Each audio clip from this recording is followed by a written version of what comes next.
Hi, and welcome to another analysis by Anti-Politica. Today is Friday, October 13. It's a tough day after a tough week in which we saw all kinds of horrors happen in Israel and Gaza. And tonight's episode, we're going to talk about this painful topic. A couple of days ago, we released a video on Ukraine, which we believe is a good intro because what's happening in Israel, in our view, follows in logic and not just in time the events in Ukraine. As you will see in a second, we're going to present a bit of a different view from what's typically presented, especially in mainstream media, but then also on independent channels. So in order to really be clear about our arguments, we prepared a little PowerPoint that will help us follow our logic and help us explain what we want to say in our analysis. So let me open a little PowerPoint. So this hugely important and tragic topic is talked about in the mainstream media. There are lots of shows devoted to it and a great deal of analysis, which is of course good and normal and desirable. But of course, independent channels on YouTube and elsewhere have been doing a much better job of discussing various aspects of the situation and much more agile and intelligent in what you can hear. We'll provide a couple of links to channels that we believe give different sides of the story in interesting ways. What we noticed that oftentimes people start with specific questions or facts and map the situation from there. For example, much attention has been paid to the question of whether Israeli intelligence knew that Hamas was preparing an attack, or things like who funded Hamas, and specific questions about the situation or history of Gaza and so forth. So the approach is to basically start from specifics and then work your way around it so that you can map a richer and bigger picture of the overall situations. However, if you consider, for example, this question of whether Israeli intelligence knew that an attack was coming, depending on that answer, that you can't really ascertain for sure and answer it definitively. Depending on what your answer is, you'll go down very different paths, and then the picture that you assemble going down these different paths starts clashing with each other, and it becomes difficult to decide, okay, what do we do now? What does this all mean, given that different answers to a basic question such as what the Israeli intelligence knew and why they did or didn't do certain things really takes you down very different paths, and you don't really know what to do even if you assemble an entire mosaic of those possible paths. That is, things start to clash with each other, and it becomes difficult to decide what to make out of this whole story. Moreover, what if the answer is not clear? What if it's ambiguous? If some maybe on the political scene or within the intelligence apparatus knew, but others didn't, and how do you factor that into your analysis? And then similarly, on the Palestinian side, was this a fraction of Hamas that did this? More likely, it was probably much of the command structure of Hamas. But then again, that raises questions of, well, how come it didn't leak? How come it didn't become clear, and so forth? So again, it becomes difficult to basically assemble good understanding of what might be going on. So what we're going to do here is we'll start with the big picture and work our way down, and then try to answer specific questions and address specific players and what their dilemmas may be, and what kinds of trade-offs and issues they could be facing. So one thing about our world, of course, is that it keeps changing, And the war in Ukraine in particular seems to have accelerated the change in the balance of power on the global scene. If you think about it, slow movements of tectonic plates in the Earth's crust cause earthquakes as they grind against each other at certain points in time. So just like moving tectonic plates can cause earthquakes at certain points in time, slow cumulative change in certain aspects of the world that we live in can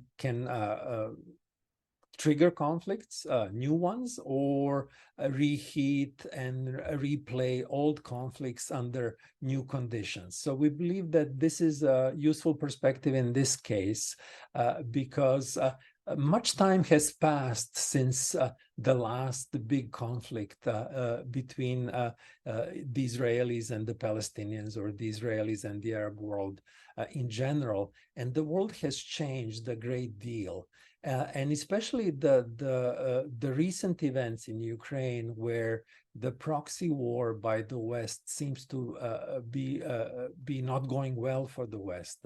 As we argued in our previous video, Russia seems to be winning that war, and there's a whole bunch of other changes that seem to have really changed the world significantly, and that can be that's something that's probably causing this replay of the conflict between these two sides in a new global landscape. So what are some of the changes that have occurred since the last confrontation between the Arabs and the Israelis in the Middle East? Well, as we argued in that previous video, the war in Ukraine has accelerated the emergence of the multipolar world that's shaping up in front of our eyes. The West has weakened militarily, economically, and politically as a consequence of the Ukraine war. And on the other side, there seems to be a formal or informal alliance between countries that compose the rest of the world. So one of the first things that the war in Ukraine did, and the proxy war between the West and Russia, was to bring China, Iran, and Russia closer together. These are very different regimes. We have an Islamic Republic, we have a communist-run quasi-capitalist state, and then we have Russia that has gone through its own transition and is now formally democratic country with elections. So it's not the same as China, but then again, it has a long-standing ruling elite that shares lots of similarities with the Chinese Communist Party, even though they're not communists. So it's an interesting alliance of sorts of people that, or countries that feel threatened by the West. It seems that both China and Iran know that if Russia falls, they're in trouble. So it's not like they necessarily like each other. They are united in their fear and possibly hatred of the West, or at least suspicion toward the West. This is a continuation of an earlier trend. We have BRICS that was formed earlier, and it was driven by primarily economic interests, and these countries seeking possibly better deals for themselves on the global scene on the economic front. And now BRICS are becoming more important from the political standpoint as well, and might even assume some kind of military importance as a result. So these countries, Brazil, Russia, India, China, and South Africa, coming together and forming this kind of kernel for other countries to join in and talk about alternative methods of payments and so forth, and various other issues that are related to economics, but other topics as well. has basically created another center of power and have moved us from the so-called unipolar world dominated by the United States and its allies, primarily after the fall of the Berlin Wall. We now have multiple centers of power, and there's China, whose economy has grown tremendously in the meantime. And now challenges the United States. If you think about purchasing power parity, China's economy is larger than that of the United States. Russia is within top 10. India is top 3 or top 4 and rapidly growing and so forth. So this is the up and coming world that has that's challenging the unipolar world led by the United States. Now, from the standpoint of small countries, it's interesting that, you know, from the standpoint of a small country, a multipolar world is rationally preferred to a unipolar world. If you have a unipolar world, that kind of hegemon is likely to behave in ways that are similar to the ways in which a monopolist would behave in a market. If you're the single game in town, you can extract any deal that you see fit or think is possible. In a multipolar world, a relatively small, powerless country can, to some extent, play big powers against each other and extract better deals for itself. And in this particular case, countries like China and Russia have a strong incentive to, on top of that, project this image that, ooh, we are better than the United States or France in Africa or the West in general, and will give you better deals and be more generous toward you. So this kind of shift toward the multipolar world is something that's rationally desirable and desired by countries from around the world that are not part of the narrow, exclusive Western club that have been benefiting from the prior world order that they were enjoying. So if you're United States and one of the closer allies, you probably like the unipolar world and don't like the emergence of alternative centers of power. Whereas all other countries kind of the situation is reversed. They like what's going on and are prone and oftentimes determined to take advantage of this new situation that's opening up in front of them. So from that standpoint, and especially if you consider the way Gulf monarchies have been behaving and joining BRICS and collaborating with Russia as far as the price of oil and so forth, tacitly or overtly, increasingly, it seems that not just countries around the world, but countries in the Middle East and Africa in particular seem to be, in a sense, done with the West and the United States, or at least done with their dominance and being dominated by the United States imposing its will in a very unilateral manner. So this is something that we are facing a very different world from the world dominated by the United States, or the world in which the United States and the Western Bloc was competing with Soviet Union. So the world that the Middle Eastern players are facing these days is very, very different from the world that surrounded prior conflicts and big developments in the Middle East.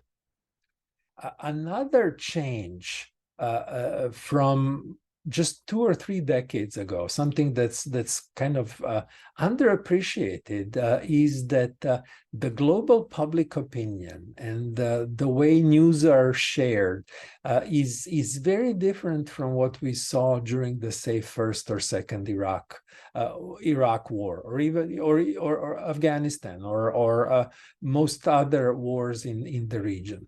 The world is no longer dominated by the coverage coverage by CNN and BBC.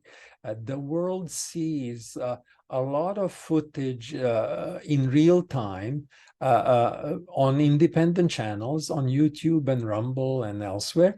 So in addition to being no longer being the main economic and military power in the world that can dictate outcomes pretty much on all continents, the West has lost its information and hegemony and its ability to control what people see, and through that what people influence, what people think about various political issues around the world and various conflicts and so forth.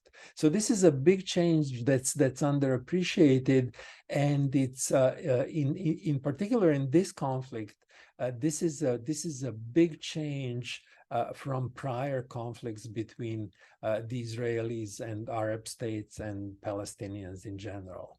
That is, information is now much more widely available, and there is much independent coverage and independent analysis, and independent channels, from what we can see, are playing a huge role in this particular conflict, and no side can control information to a full extent. There has also been much cultural, political, and demographic change in the West. Attitudes toward this conflict have shifted slowly over time, and we find it striking how only 10 or 20 years ago, any crisis in the Middle East, the reaction of Western societies is markedly different. So that will that's another big change from the previous conflicts. And there is also a big technological change in warfare. And again, Ukraine and the drones and collaboration between the Iranians and the Russians in developing new technologies, and the Chinese and the Russians, and shifting costs of producing these drones, information technology, all the intelligence that you can build into missiles and drones and so forth is something that's very different from the warfare that was prevalent and dominant in prior conflicts between the Israelis and the Palestinians. And then also war propaganda, the way the sides can influence beliefs of each other during conflict have changed markedly. So we believe that if you look at the changing landscape, we are no longer in a unipolar world where the United States can dictate outcomes around the world and provide decisive advantage to Israel in its conflict with the Palestinians. The way public opinion is shaped around the world is now much more open to independent voices that are not controlled by major media corporations that are Western, such as CNN and BBC. And in addition to that, we have Al Jazeera's of the world, and we have Russia Today's of the world, and other so-called, you could call them mainstream outlets that are no longer controlled by the West, but in particular, the blogosphere, the internet, and so forth. There's so much analysis that no side can control and dictate any longer. And then again, the West has changed. If you think about the European Union banning demonstration, or some countries in the European Union banning demonstrations in support of the Palestinian side, that would not happen probably because this became an issue. So the pro-Palestinian voices around the West are much stronger now on campuses, on college campuses, not just in the alternative media space, but also on college campuses, in newspapers, and within those societies in general. And then also the changing warfare. Maybe the sides are seeing opportunities to replay the conflict these days in a manner that's going to be different from what they did or didn't do in previous iterations of this conflict. So this is the picture that we want to look at in this particular analysis. How has this changing world maybe sparked this conflict or created conditions for this conflict to be replayed? And what kind of landscape and choices and trade-offs are the parties facing as a result of that?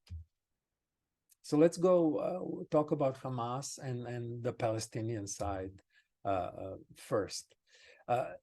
Again, here you can talk about specific questions, and again, different answers will lead you down very different paths, and may put into question the value of your analysis. So if you consider Hamas, this was clearly done in a way, all the actors that prepared this and carried out this horrendous attack on civilians and on military outposts in southern Israel, they had to know that Israel was going to respond.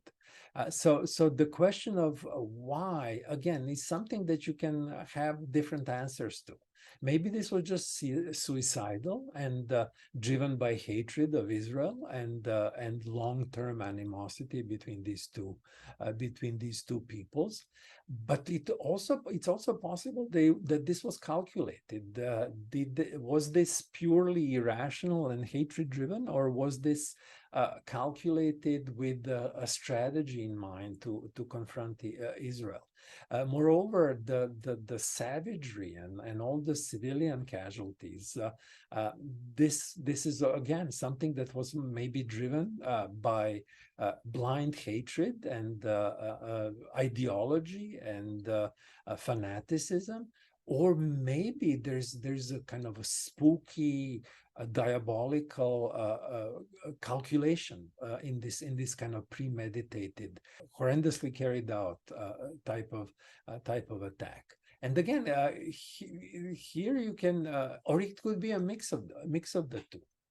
So what might support the idea of this being premeditated and deliberately trying to provoke Israel into having to respond in a very decisive manner, what suggests that there is some degree of calculation to draw in Israel is the hostage taking.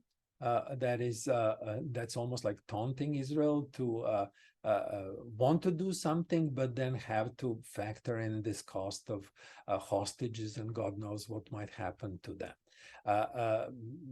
It could be that the calculation is then to draw Israel into street combat, and if Israel suffers enough casualties, maybe even defeat Israel and force it to admit that it cannot do much and withdraw to Israel proper. A more ideologically driven and blind hatred type of which may be that the Hamas is willing to sacrifice tens or hundreds of thousands of Palestinian civilians as Israel is forced to respond. And if the response is primarily based on bombing, it could be that this kind of fanatical, sacrifice-driven approach is that they're just kind of willingly going along and willing to sacrifice large number of civilians, hoping that the world will not be able to take it, and use images and videos of real human suffering and distributing it around the world in order to get the world to stop the Israeli intervention. So it's interesting how whether it's the shifting balance of power or more of a fanaticism driven answer to these specific questions of what was the deal with this? Why did Hamas do this? It's interesting how these big global changes are basically pointing to rationality, in the sense that it could be that Hamas and the Palestinian side sees an opening, sees a way to victory through this, whether it's pre-calculated or whether it's based on big civilian casualties. But the changes in the world that we highlighted in the previous slide illustrate that this could be the calculation. This could be, it doesn't really matter whether it's hatred driven or pre-calculated cruelty.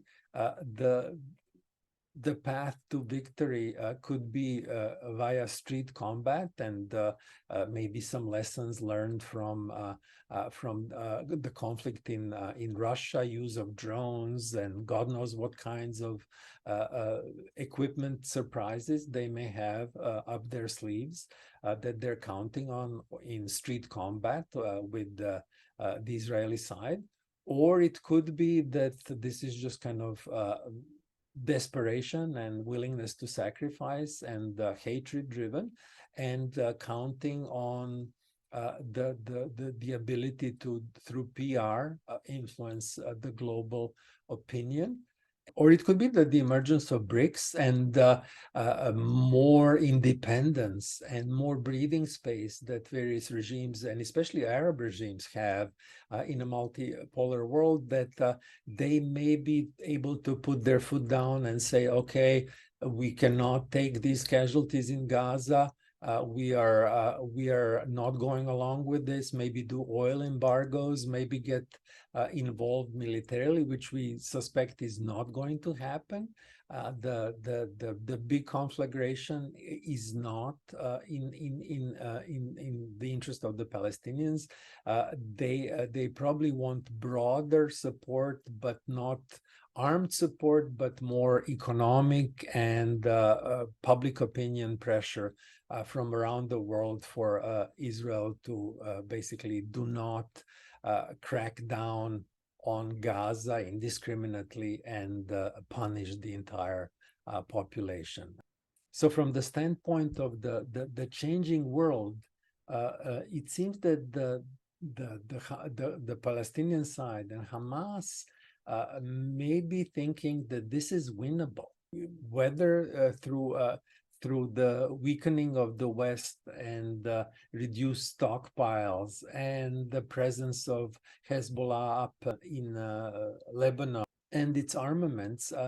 They may believe that they can pull this off, and especially given that this globalized world and the sharing of information will likely sway global public opinion in their favor. And especially given that they can really use this new iteration of the conflict to stop the recognition of Israel by various Arab states, and maybe even reverse that process and get the Arab world to support them morally and economically. If the West is not just with depleted arms because of the war in Ukraine. The West is somewhat divided politically. The willingness to engage in another war is going down. Economy is not doing well, and if a couple of Arab states and Iran, especially if they get together and say, okay, now oil embargo because we don't want to see this kind of civilian casualties in Gaza, then that's a real option. That's something that gives them a chance to basically win concessions from Israel this time around. Now, looking at the Israeli side, again, if you focus on specific questions, they're interested in and of themselves, such as did internal intentions between Netanyahu's government and the opposition regarding the Supreme Court and everything that's been going on in the run-up to this attack in Israel, whether that contributed to lower preparedness and Israeli side to get its become less vigilant and allow this to happen. Was there a Ukrainian factor where where Israeli assets, whether they're military or intelligence or others, whether they were deployed in Ukraine? We've heard some interesting voices in this respect on various independent channels. Maybe that's why the Israeli side let its guards down. Or was Israel distracted by the political strife and things of that sort?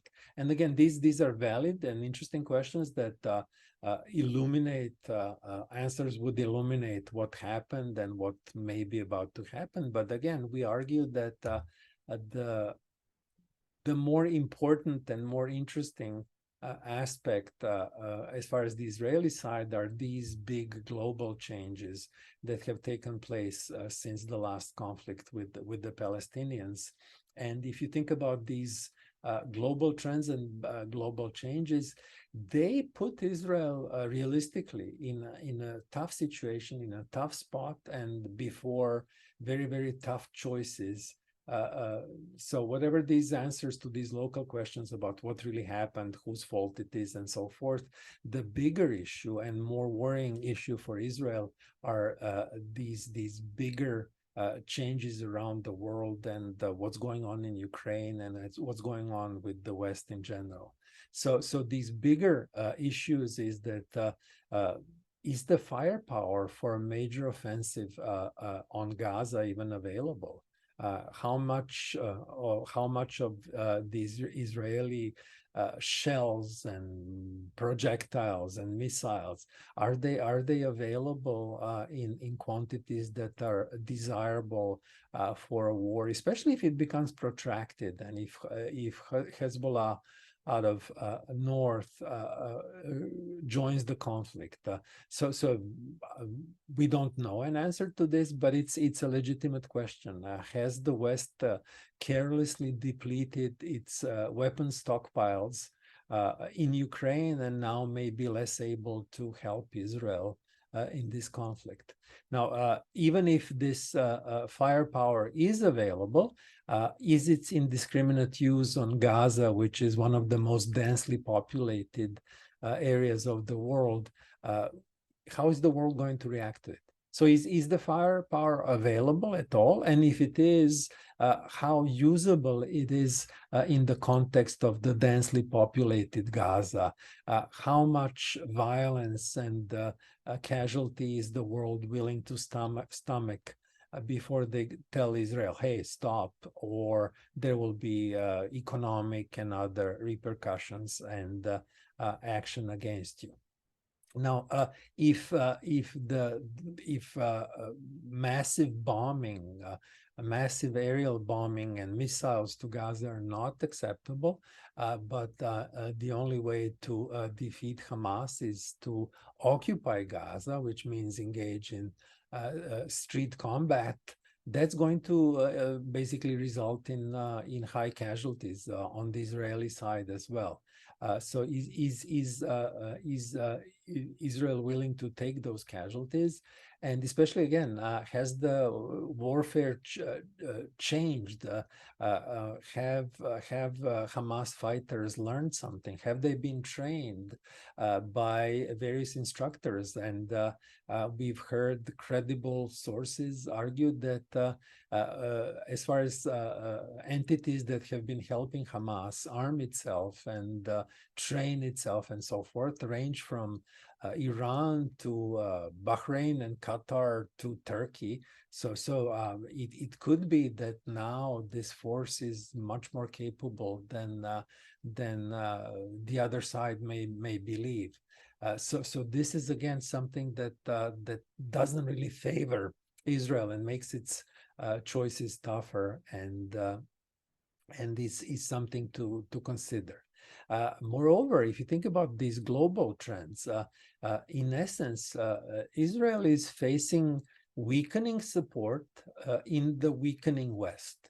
So the overall power of the West has gone through a relative decline over the last decade, and especially since the tragic war in Ukraine, which is just, according to us, is just a momentous stupidity on behalf of the neocon class in Washington.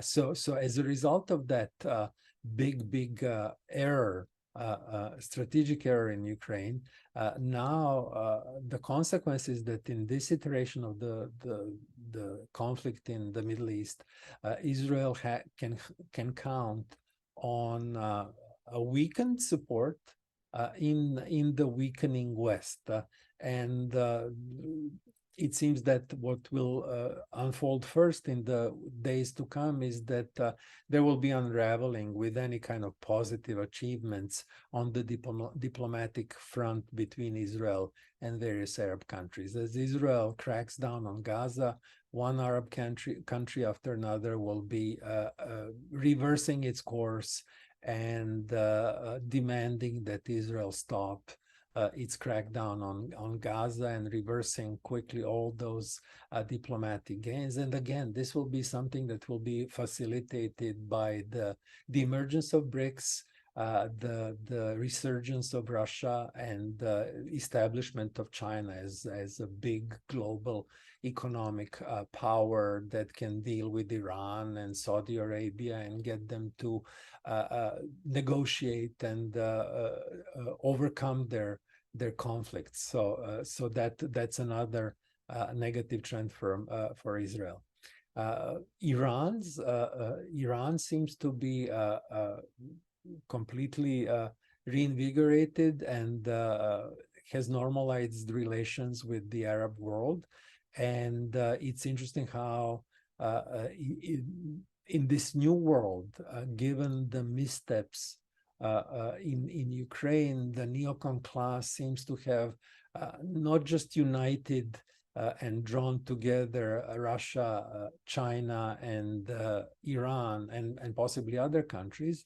It seems that one additional unintended consequence of the neocon stupidity, frankly, is that they seem to have drawn together Shia and Sunni Muslims that had lots of conflicts in the prior world order. It seems that in this new multipolar world order, with the help of China and others, and realizing their joint interests around the world, whether they're economic in keeping the price of oil high, or seeing better outcomes for the Palestinians in the conflict with Israel, they share more in common than what divides them. It seems that in this multipolar world, they were able to recognize that and go with it rather than be drawn into conflicts. And again, that's something that's also probably enabled by the disaster in Iraq. The intervention of Iraq, one major unintended consequence is that it's a Shia-dominated country, and it's affiliated with Iran. It's a natural ally of Iran, and it seems to have kind of finally pacified to some extent and become a player in this kind of new Middle East that wants to cooperate, wants to see better outcomes for Palestinians in the conflict with Israel, and is willing to assert itself and conduct more independent foreign policy and not simply take orders from the United States. So this is again something that doesn't favor Israel.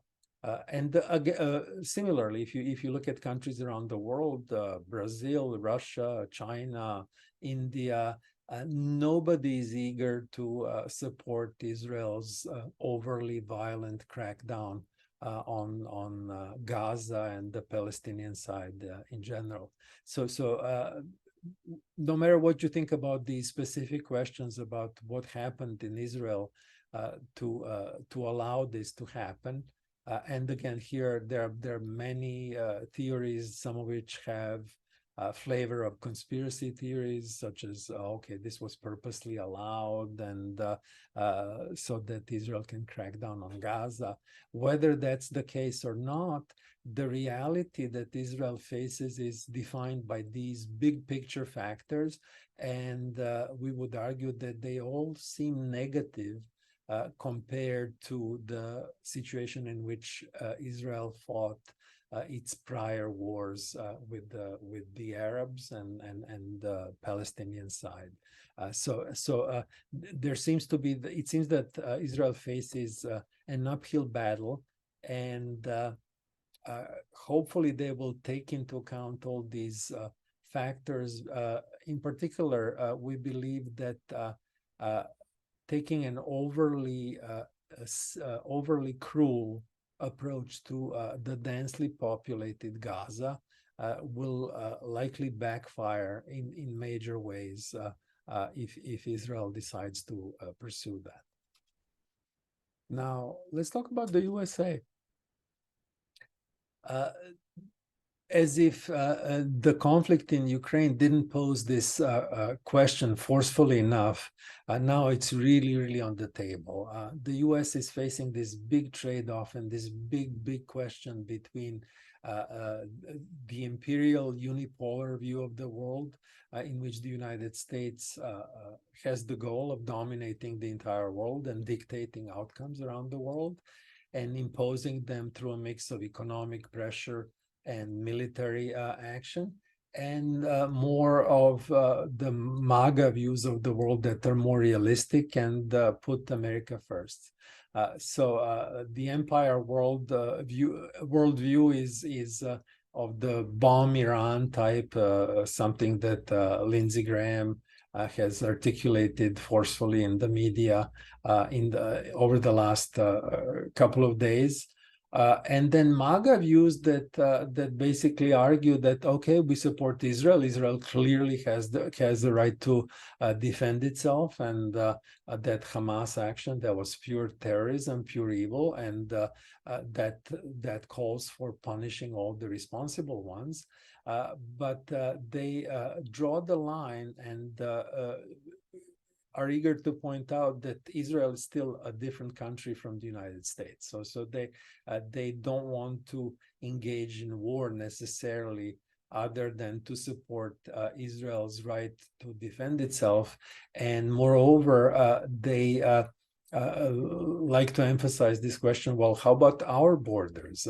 The U.S. southern border is being breached by hundreds of thousands, if not millions, of illegal immigrants. And the question is, why should the United States worry more about Ukrainian or Israeli borders than its own? So the emphasis here is to take care of America first, and then support friends around the world to the extent that that's in the U.S. interest. And recognition that the U.S. shouldn't be in all wars and defending all countries, and recognition that maybe Ukraine was not a great idea to begin with, that a negotiated settlement was much better, and there is no point in spending U.S. treasure, and especially sending U.S. military to help in any way in the conflict between Ukraine and Russia. And interestingly, for the first time since God knows when, there is skepticism about sending U.S. troops and having deeper engagement of the U.S. in this conflict between Israel and Palestine. So even though the U.S. has sent 2 carrier groups to the East Mediterranean, some on the MAGA side are skeptical about this and don't want to see U.S. engage in actually hot conflict and have U.S. personnel be part of this in any way. Whereas the imperial view of the U.S. policy and U.S. role in the world is eager to help in any way it can, and would like to see the US use this as a quote unquote opportunity to basically engage Iran and bomb Iran and so forth. So the views are very, very divergent, and there is bound to be a showdown between two conceptions of the United States role in global politics, between this kind of unipolar imperial view and more of a realist MAGA view that accepts multipolar world, and that US is one important superpower in that multipolar world, but a power that should not engage in every single conflict or in all locations around the world, that is being more selective. Now, for the first time, this first view of projecting power and pursuing total world dominance and behaving as the world is still unipolar is being mocked for the first time since I remember. Tucker Carlson has really criticized and ridiculed Nikki Haley's very aggressive view of the conflict between Israel and the Palestinians, and her calls to basically annihilate Gaza, calling them childish tantrums, which they are. It was kind of ridiculous. And if you look at Babylon Bee satirical site, they have this really funny story about Lindsey Graham suggesting that the United States bomb all countries around the world, and skeptical views are receiving more space in the media, and especially on independent channels.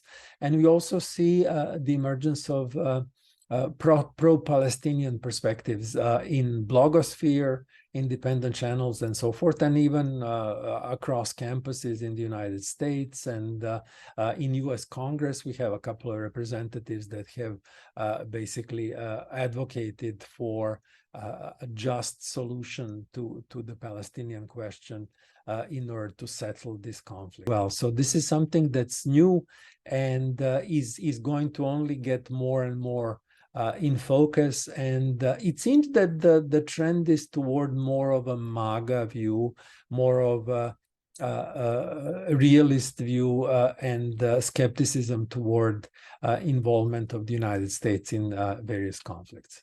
So an interesting consequence of the behavior of the neocon class over the last couple of years, during which the world was becoming multipolar, whether we like it or not.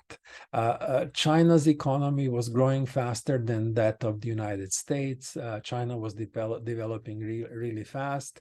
The same thing with India, fast development, super large country. Of course, they're going to become huge economies.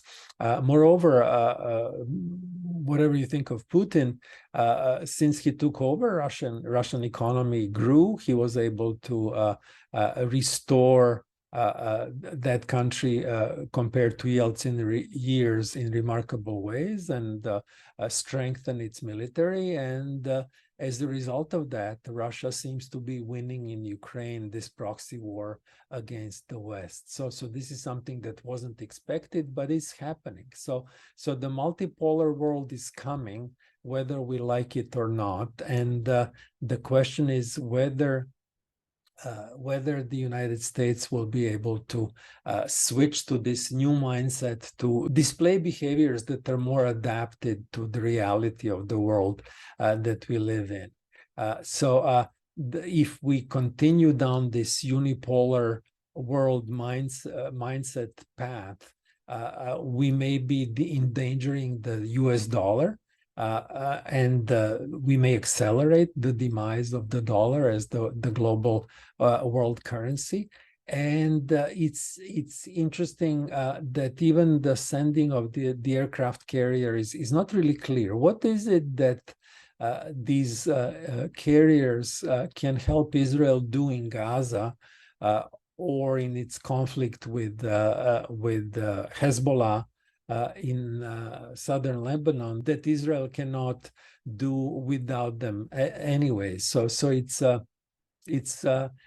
it's interesting why they're being sent there in the first place. Will there be some kind of reckless adventure of like bombing Syria or Lebanon from these carriers? That will be something to watch for. And if anything, the consensus in Washington would probably be that we should be more careful. And given the changing nature of warfare, there could be some underappreciated risks to those carriers. The world has changed, and with these long range missiles and Hamas having thousands of rockets and things that can be fired that seem able to overwhelm Israel's Iron Dome defense system.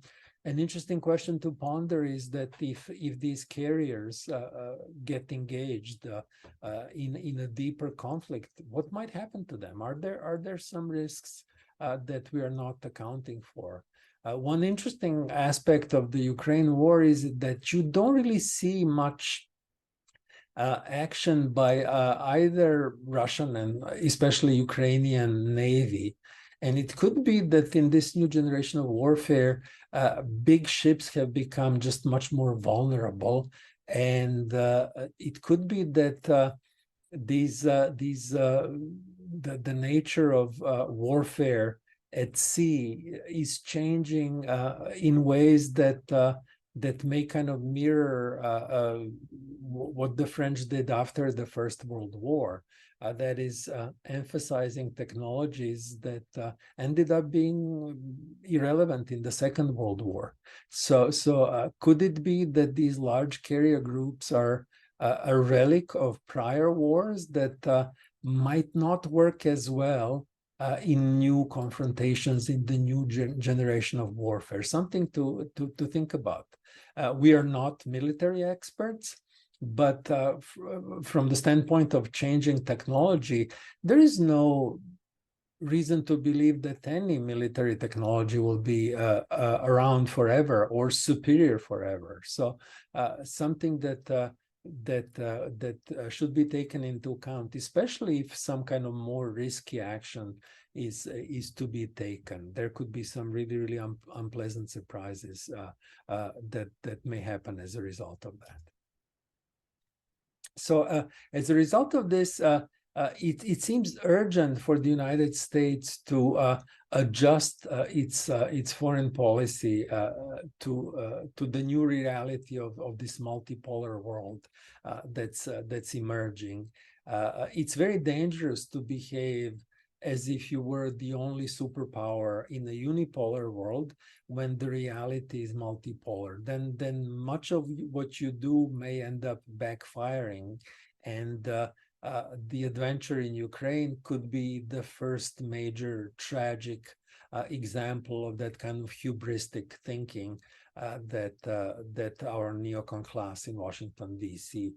Displayed in that particular case. And given the stakes in the Middle East, and given how flammable that region is, and how important it is for the economies around the world, stakes are really large, and any kind of reckless action should be avoided, or even possibility of something reckless happening. So we side with MAGA priorities. We need to adjust our approach to the multipolar reality and recognize limits to American power. And we also need to reestablish the republic with defined borders that cannot be violated just by anybody, and have much more orderly immigration procedures and asylum seeking procedures and so forth, and also rule of law. If you don't have borders, if you don't have rule of law, you don't have anything. You don't have your republic. So these are, in our view, related topics.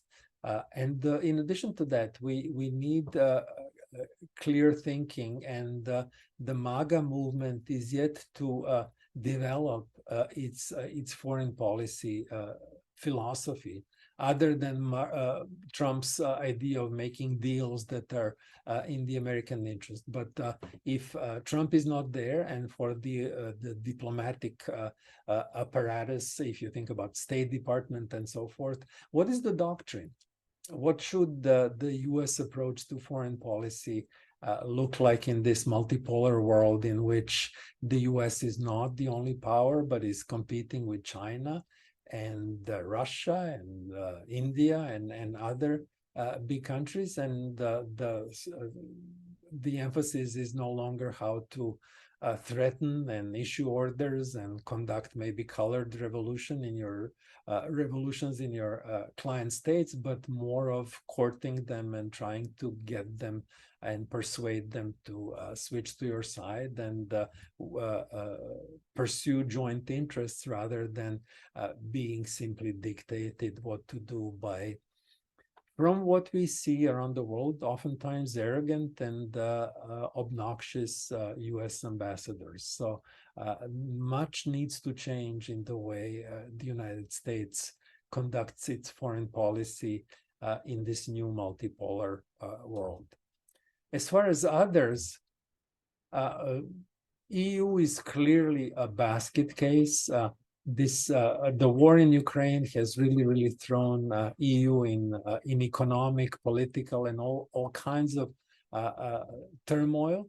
And this new conflict in the Middle East is bound to make things even worse.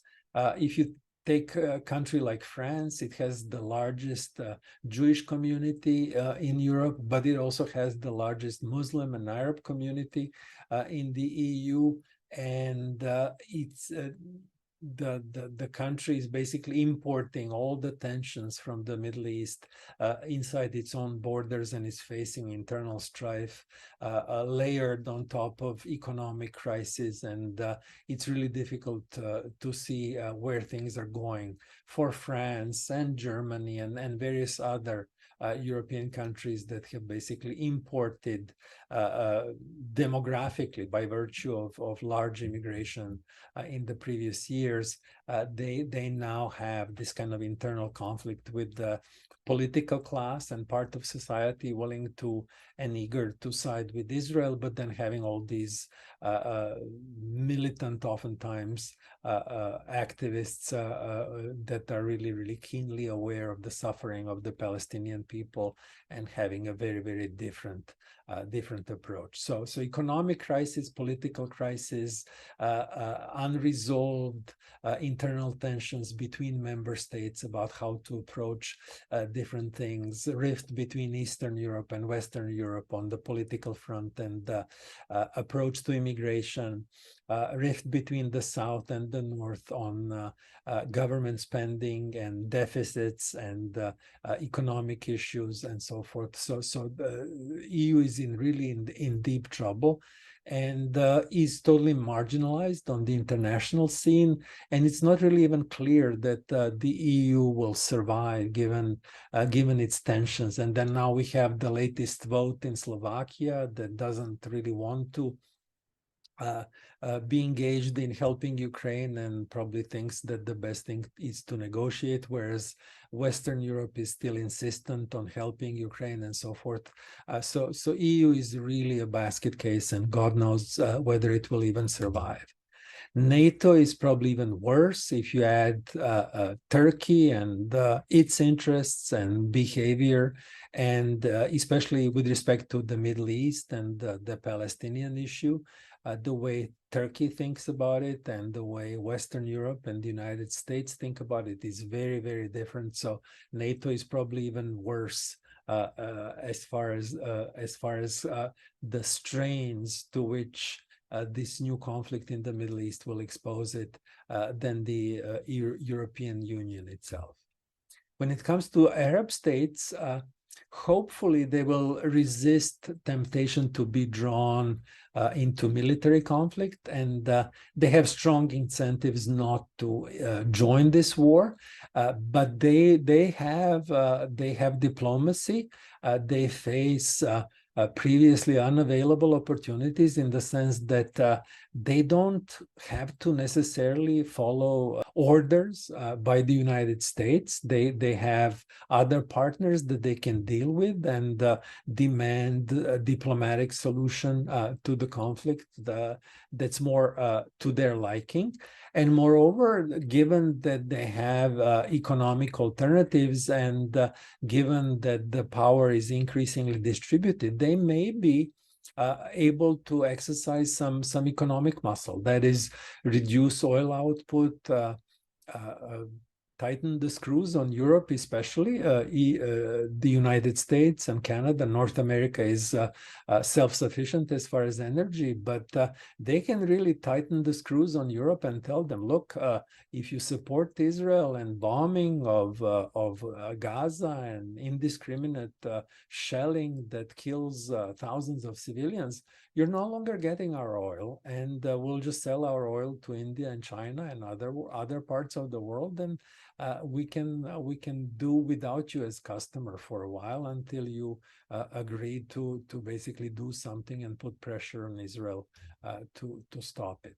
And then, of course, Russia, Iran, China, all these countries around the world see an opportunity to use this conflict to assert themselves, and push us even faster toward that kind of vision of the multipolar world. And again, this goes back to that question of whether the United States, above all else, but then also Western Europe, will realize this new reality. And it could be that if this reality is not accepted, this kind of new order will emerge against the West. That is, there's that old saying that, you can be at the table or on the table when it's negotiated. So persistent refusal to accept the reality and engage with others on terms that are acceptable to them. If you refuse to do that for too long, they may decide to heck with you. We'll basically design this new system and develop it without you. And clearly, the West still has technological advantage and contributes much to the world. But if it continues to behave in ways that alienate the rest of the world will try to gradually establish and build order around the West, and maybe against its interests, in ways that could maybe incorporate it if the West on time engages the rest of the world on more equal terms and on more friendly terms. And one of the examples would be going back to opening the payment systems and being more responsible with the US dollar, to kind of invite the world to use those systems on a more equal and acceptable arrangement than trying to develop their own. So this conflict in the Middle East could be really a watershed moment that basically decides how the world will go moving forward, because this is big. Big interests are at stake, and hopefully we can kind of step back from the brink and avoid major conflagration and Third World War, and basically recognize each other and negotiate and come to an arrangement that's acceptable to all. Maybe not according to everybody's wishes and best scenario, but if everybody ends with something that they can live with, the world has a chance. So with that, this is our view of what's going on, and clearly there are specific answers to be sought and specific questions, but we thought it would be useful to present this kind of big picture view of the conflict and start with the changing world and how that affects each of the players and their rational set. We hope that the sides will step back from the brink, that the best scenario is for Israel to exercise restraint, and for the Arab world to find ways to protect and advance interests of the Palestinian side while clearly marginalizing Hamas due to its unacceptable action in southern Israel, or at least demand that the responsible ones for what happened be punished and marginalized. If we can get to that spot, maybe we can move toward the just solution, and we'll talk about what that might look like in one of the future videos. But for now, restraint, negotiation, minimizing suffering, and then, of course, seeking justice, because thousands of lives already have been lost, and that's something that needs to be confronted and addressed. One final thought is that if Israel, to the extent that Israel bombs Gaza and there are civilian casualties, and of course there will be arguments that Hamas is on purpose hiding its military militants and its equipment and itself among civilian population. But once those civilian casualties reach a certain level, for many, especially in Muslim countries and those sympathetic to the Palestinian cause will have an argument that says basically, well, how is what Hamas did different from what Israel is doing? Even though they say they target Hamas, if you knowingly kill thousands or even, God forbid, tens of thousands of civilians, how is that different from Hamas targeting concert goers in southern Israel? This is a very, very sensitive topic. We are against terrorist attacks. That was awful. That was very, very driven by blind hatred. But as far as much of the world, the reality is that they will see Palestinian casualties, especially if they end up being numerous, which they're bound to be in such a densely populated area if the bombardments continue. Much of the world will be posing that question, and no matter on which side you fall, the policymakers in Israel have to take that into account. So these are tough choices, and it's very tough to feel like you have to do something and you have to react and punish those who did those horrible things. But the problem is that if by doing so you're also killing potentially tens or even hundreds of thousands of innocent people, including children, then the world will be watching, and things can spiral out of control, and you can have very, very unintended outcomes as a result of that. So we hope that this kind of top-down view of the problem has been helpful and interesting to you. So we'll see you soon. Thank you.